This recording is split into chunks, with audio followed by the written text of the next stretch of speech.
listening to the Holy Bible 1-Year Challenge with Master Storyteller Michael Wood, featuring the easy-to-read version and used by permission from Bible League International.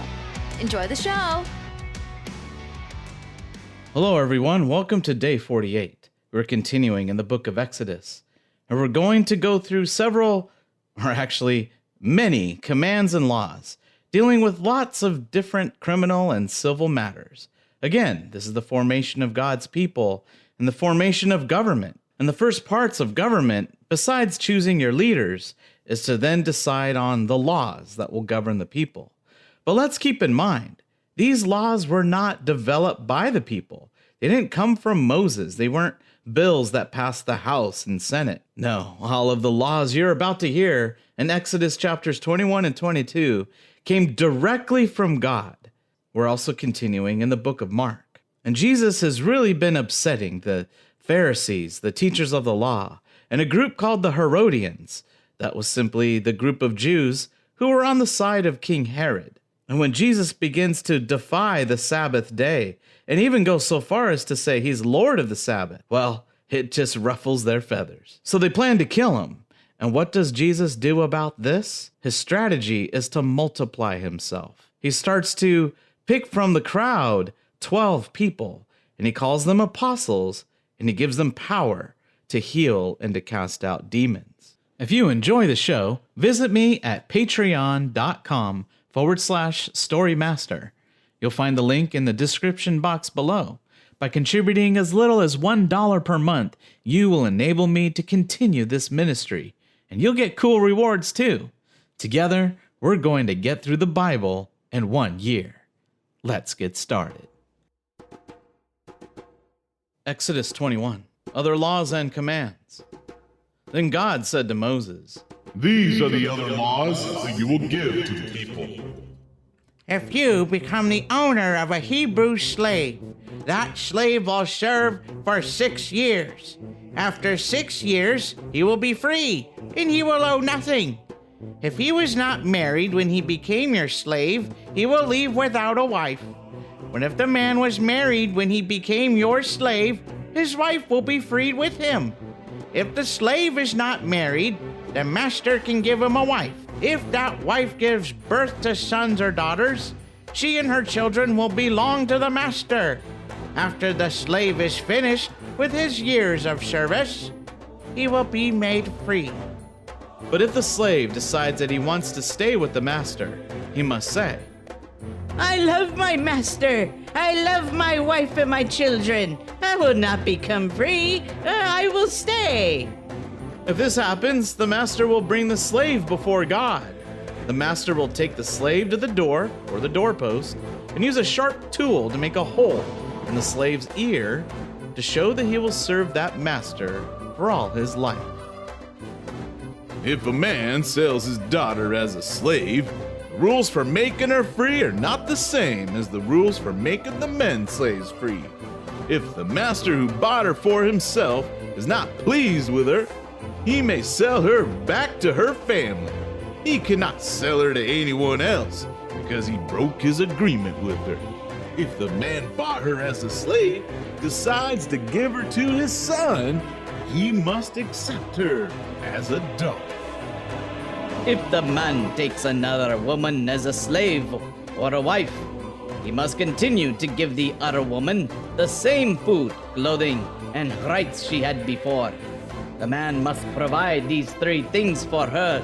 If he does not, the woman is made free, and it will cost her nothing. She owes no money to the man. Whoever hits and kills someone must be killed too.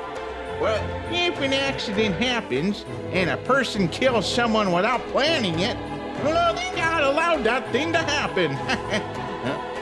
I will choose some special places where people can run to for safety, so that person can run to one of those places. But whoever plans to kill someone out of anger or hatred must be punished. Take them away from my altar and kill them. Whoever hits their father or mother must be killed. Whoever steals someone to sell them as a slave or to keep them for their own slave must be killed. Whoever curses their father or mother must be killed. Two men might argue, and one might hit the other with a rock or with his fist. If the man who was hurt is not killed, the one who hurt him should not be killed. If the man was hurt and must stay in bed for some time, the one who hurt him must support him. He must pay for a man's lost time until he is able to get around with the help of a cane. Sometimes people beat their slaves.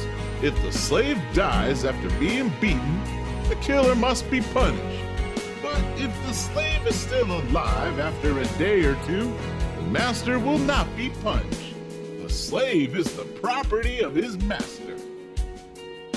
Two men might be fighting and hurt a pregnant woman. This might make the woman give birth to her baby before its time. The woman was not hurt badly. The man who hurt her must pay a fine. The woman's husband will decide how much the man must pay. The judges will help the man decide how much the fine will be. But if the woman was hurt badly, the man who hurt her must be punished. The punishment must fit the crime. He must trade one life for another. He must trade an eye for an eye, a tooth for a tooth, a hand for a hand, a foot for a foot, a burn for a burn, a bruise for a bruise, a cut for a cut. If a man hits a slave in the eye, and the slave is blinded in that eye, then the slave will be allowed to go free. His eye is the payment for his freedom. This is the same for a man or a woman slave. If a master hits his slave in the mouth and the slave loses a tooth, then the slave will be allowed to go free. The slave's tooth is payment for the slave's freedom. This is the same for a man or a woman slave. If a man's bull kills a man or a woman, you should kill that bull with stones. You should not eat the bull. The owner of the bull is not guilty. But if the bull had hurt people in the past, and if the owner was warned, then the owner is guilty. That is because he did not keep the bull tied or locked in its place. So if the bull is allowed to be free and kill someone, the owner is guilty. You should kill the bull with stones and also kill the owner. But the family of the dead man may accept money. If they accept money, the man who owned the bull should not be killed, but he must pay as much money as the judge decides. The same law must be followed if the bull kills someone's son or daughter. But if the bull kills a slave, the owner of the animal must pay the master 30 pieces of silver, and the bull must also be killed with stones. This law will be the same for men and women slaves. Someone might open a pit or dig one and not cover it. And another man's ox or donkey might fall into the pit and be killed. If that happens, the owner of the pit must pay the owner of the animal. But after he pays for the animal, it will belong to him. If one man's bull kills another man's bull, they should sell the bull that is alive. Both men will get half of the money that comes from selling the bull. And both men will also get half of the bull that was killed. But if a man's bull has hurt other animals in the past, the owner is responsible for his bull. If his bull kills another bull, he is guilty because he allowed the bull to be free. That man must pay bull for bull. He must trade his bull for the bull that was killed. Exodus 22. How should you punish someone who steals a bull or a sheep? If he kills the animal or sells it, he cannot give it back. So he must pay 5 bulls for the one he stole, or he must pay 4 sheep for the one he stole. He must pay for stealing. If he owns nothing, he will be sold as a slave. But if he still has the animal and you find it, you must give the owner 2 animals for every animal he stole. It doesn't matter if the animal was a bull, a donkey, or a sheep. If the thief is killed while he is breaking in to steal, no one will be guilty for killing him. But if this happens during the day, the one who killed him will be guilty of murder. A person's cattle might wander from his own field or vineyard and graze in a field that belongs to someone else. If that happens, the owner must pay the other person for what the cattle ate, and the payment must come from the best of his crop. What if someone starts a fire in his field, and it burns through the thorn bushes around his field into his neighbor's field? And what if the fire burns his neighbor's grain that has been cut and stacked or is still growing? If that happens, the person who started the fire must pay for all the grain that was burned. A person might give some money or tools to a neighbor for safekeeping. What should you do if someone steals those things from the neighbor's house? If you find the one who stole them, that thief must pay twice as much as the things are worth. If you don't find the thief, the neighbor must take an oath before God that he did not steal the things that did not belong to him. Well, what should you do if two men disagree about a bull or a donkey or sheep or clothing or something that is lost? One man says, "This is mine." and the other says, No, it's mine. and both men must take an oath before God, and God will decide which one is guilty. The one who was wrong must pay the other man twice the value of whatever was lost. A man might ask his neighbor to take care of an animal for a short time. It might be a donkey, a bull, or a sheep. What should you do if that animal is hurt, or dies, or is stolen, and no one saw what happened? That neighbor must explain that he did not steal the animal. If this is true, the neighbor will promise to the Lord that he did not steal it. The owner of the animal must accept his promise. The neighbor does not have to pay the owner for the animal.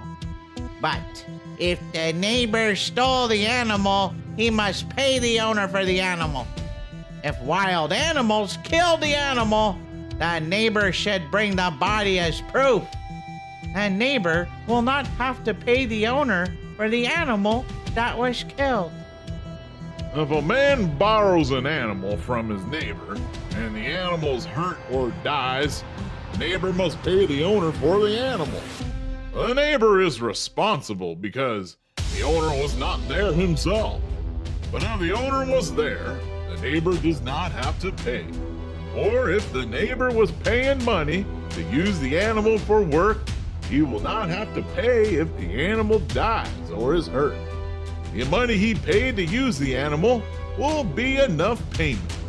If a man has sex with a virgin who he is not engaged to, he must pay her father the full amount necessary to marry her. If the father refuses to allow his daughter to marry him, the man must still pay the full amount for her. You must not allow any woman to do evil magic. If she does magic, you must not let her live.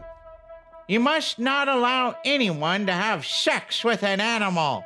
If this happens, that person must be killed. Whoever makes a sacrifice to a false god should be destroyed. The Lord is the only one you should make sacrifices to. Remember, in the past you were immigrants in the land of Egypt, so you should not mistreat or harm anyone who is an immigrant in your land.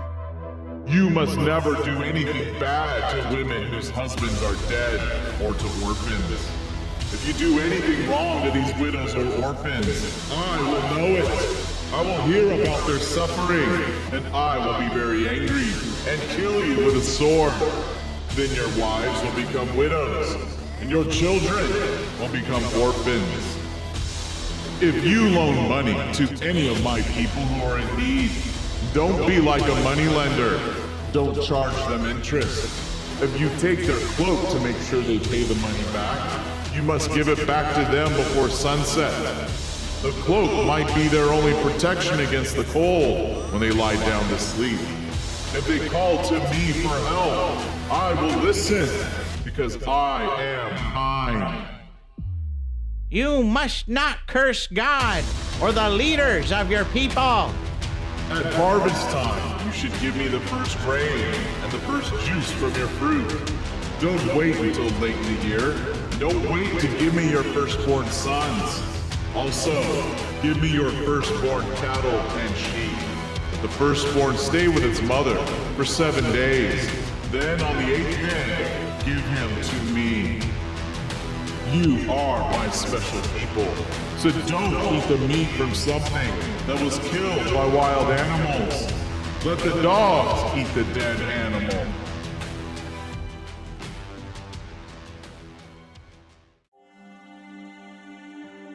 Mark chapter 2, verses 18 to 27. A question about fasting.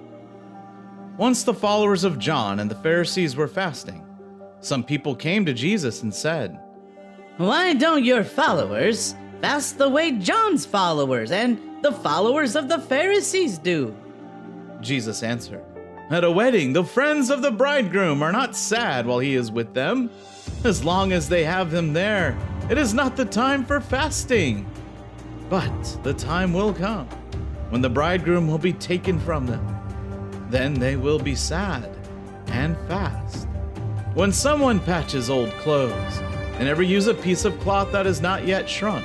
If they do, the patch of new cloth will shrink and pull away the old cloth and make a bigger hole.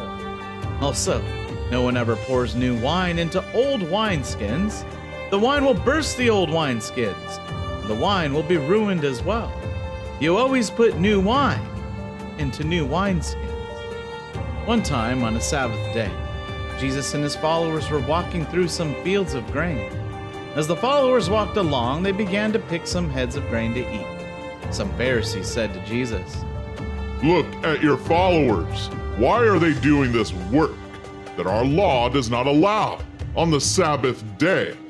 Jesus answered them, You have read what David did when he and those with him had no food and were hungry. It was during the time of Abiathar the high priest. David went into God's house and ate the bread that was offered to God. He also gave some of it to those who were with him. This was against the law, which says that only priests can eat that bread.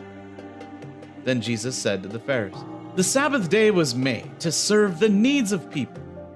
People were not made to serve the Sabbath, so the Son of Man is Lord, even over the Sabbath. Mark chapter 3, verses 1 through 30. Jesus heals a man on the Sabbath day. Jesus went to the synagogue again, where there was a man with a paralyzed hand. Some people who were looking for a reason to accuse Jesus were watching him closely, were waiting to see if he would heal the man on the Sabbath day. Jesus said to the man with the paralyzed hand, Stand up here where everyone can see you. Then Jesus asked them, What does the law allow us to do on the Sabbath day? To do good or to do evil? Is it right to save a life or to destroy it? But no one said anything. Jesus looked at the people. He was angry, but he felt very sad because they had closed their minds. He said to the man, Hold out your hand. The man held out his hand, and it was healed. And the Pharisees left and met with the Herodians to plan a way to kill Jesus. Jesus went away with his followers to the lake, and a large crowd of people from Galilee followed him. Also many people came from Judea, from Jerusalem, from Idumea, from the area across the Jordan River, and from the area around Tyre and Sidon. These people came because they had heard about all the wonderful things Jesus was doing. Jesus told his followers to get a small boat ready for him to use to keep the crowds of people from trampling him. He had healed many of them, so all the sick people were pushing towards him to touch him. Some people had evil spirits inside them. When the evil spirits saw Jesus, they fell to the ground before him and shouted, You are the Son of God. But Jesus gave the spirits a strong warning not to tell anyone who he was. Jesus went up into the hills. He told some of his followers, those he wanted, to join him there. So they went to meet with him. He chose 12 of them and called them apostles. He wanted these 12 men to be with him and He wanted to send them to other places to tell people's God's message. He also wanted them to have the power to force demons out of people. These are the names of the 12 men Jesus chose: Simon, the one Jesus named Peter; James and his brother John, the sons of Zebedee. Jesus called them Boanerges, which means sons of thunder; Andrew, Philip, Bartholomew, Matthew, Thomas, James, the son of Alphaeus, Thaddeus, Simon the Zealot, Judas Iscariot, the one who later turned against Jesus. Then Jesus went home. But again, a large crowd gathered there. There were so many people that he and his followers could not even eat. When his family heard about all these things, they went to get him because they thought he was crazy. And the teachers of the law from Jerusalem said, Satan, the ruler of demons, is living inside him. This is the one giving him the power to force demons out of people. So Jesus called them together and taught them with stories. He said, why would Satan force his own demons out of people? A kingdom that fights against itself will not survive. And a family that is divided will not survive. If Satan is against himself and is fighting against his own people, he will not survive. That would be the end of Satan. No, that's not what has happened here. Only someone who is stronger than the strong man can enter his house and steal his things.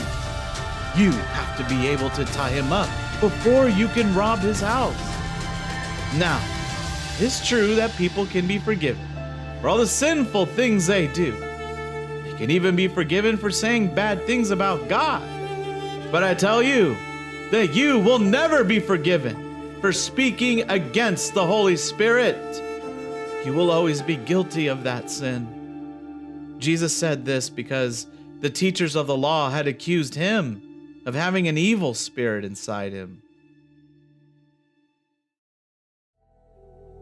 Proverbs chapter 5, verses 1 through 14. The wisdom of avoiding adultery. Son, listen to this piece of wisdom from me. Pay attention to what I know to be true. Then you will know how to live wisely, and what you say will show your understanding. Another man's wife may tempt you with words as sweet as honey. Her soothing talk may be so inviting, but in the end, she will leave a bitter taste. She will cut you like a sharp sword. She is on a path leading to death, and she will lead you straight to the grave. She does not try to stay on the path to life. She has lost her way and does not even know it. Now, my sons, listen to me. Don't forget the words I say. Stay away from a woman like that. Don't even go near her house. If you do, others will get the honor you should have had, and you'll be putting the rest of your life in the hands of someone cruel. People you don't know will take all your wealth. Others will get what you worked for. In the end, when you're sick and dying, you will be sorry about the life you lived. You will say, Why didn't I accept discipline? Why did I refuse to be corrected? I didn't pay attention to my teachers. I would not listen to anyone. And now look, my life is almost a total disaster, and everyone knows it. Thank you, everyone. That was day 48. Join us for day 49. We finish up with some more laws, and then a list of annual festivals that need to happen. What good is a nation without holidays, right? And then God and Israel make an agreement with each other. And in the book of Mark, Jesus tells the story about a farmer sowing seed. And it's really a story about us. We hope you enjoyed today's verses. Be sure to leave us a positive review and to share this podcast with your friends and family. Please join us for the next episode as we experience the Bible in 1 year.